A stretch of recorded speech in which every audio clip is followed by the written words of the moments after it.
கர்த்தருடைய பரிசுத்த நாமத்திற்கு மகிமை உண்டாவதாக. இதோ இந்த நாளில் பார்த்தீங்கன்னா ஜூலை 1ஆம் தேதி கர்த்தர் நம்ம கண்ணின் மணி போல பாதுகாத்தார் 6 மாதங்கள். இன்னைக்கு 7வது மாதம். கர்த்தர் இந்த மாதத்துக்கு நம்ம கொடுக்கப்பட்ட வார்த்தை என்ன அப்படின்னா, ஏசாயா தீர்க்கதரிசி புத்தகம் அதிகாரம் 43 வசனம் 2 சொல்லுகிறது, நீ தண்ணீர்களை கடக்கும் போது நான் உன்னோடு இருப்பேன், நீ ஆறுகளை கடக்கும் போது அவைகள் உன்மேல் புரளுவதில்லை, நீ அக்கினியில் நடக்கும்போது வேகாதிருப்பாய், அக்கினி ஜுவாலை உன் பேரில் பற்றாதே. இங்கே பார்க்குறோம், தண்ணீர் அப்படின்னா உபத்திரவத்தின் பாதை. நமக்கு ஒரு உபத்திரம் வருகிற பொழுது மனசங்க என்ன செய்வாங்க, நம்மளை விட்டு வேகமாக தூரமாக போயிடுவாங்க. சொந்தமோ பந்தமோ நண்பனோ உற்சார யாராக இருந்தாலும் நம்ம விட்டு தூரமாக போயிடுவாங்க. ஆண்டவர் சொல்லிட்டாரு, நான் உன் கூடவே இருப்பேன்.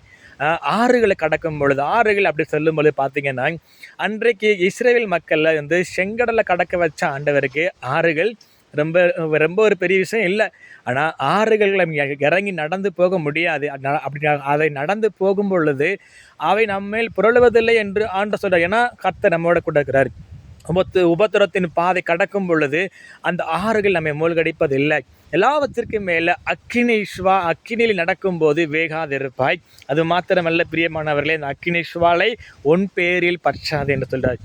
இதுக்குண்டான செய்தி நான் கீழே டிஸ்கிரிப்ஷன் பாக்ஸில் வச்சுருக்கிறேன். கமெண்ட் பாக்ஸ்லாம் இருக்கும். அதுக்கப்புறம் கீழே நான் லிங்க் கொடுத்து விட்றேன். அந்த டிஸ்கிரிப்ஷன் பாக்ஸில் எடுத்து நீங்கள் பாருங்கள். நிச்சயமாக அது நிறைய வசனங்கள் சொல்லப்பட்டிருக்கும். அந்த விளக்கங்கள் நிறையா இருக்கும். அதை எடுத்து நீங்கள் ஓப்பன் பண்ணி பாருங்கள். அதை கேட்குற பொழுது நிச்சயமாக நம்முடைய வாழ்க்கையில் பெரிய காரியங்கள் ஆண்டவர் செய்வார். எடுத்து ஓப்பன் பண்ணி பாருங்கள். இந்த மாதம் முழுவதும், இந்த ஆண்டு முழுவதும், அடுத்து வரக்கூடிய நாட்கள் எல்லாவற்றிலும் கர்த்தர் நம்மோட கூட இருப்பார். Amen. Praise the lord. God bless you.